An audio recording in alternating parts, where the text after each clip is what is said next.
Hello, dear friends. This is Phone Support Channel. Before you start watching this video, please subscribe to the channel and give it a like. And also write your feedback in the comments if this video helped you, or if you have any questions. Thank you. In this video, I want to show and tell you how to convert your photo on your iPhone to JPEG format. The iPhone has its own individual photo format, and there's a great way that will help you change that format to JPEG, see? For example, I took a photo like this. It's in a different format. I can also add another photo. I select and click on the three dots, and I click on the copy button. Once we've copied the photos, we need to go to the Files app. It's a standard app on any iPhone. If you don't have it, download it. Now you need to go to Browse.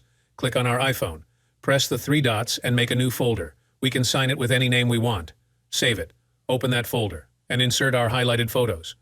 Now, if we open these photos, we can see that their format has changed to JPEG. As you can see, this is a very easy and quick way to do it. Done.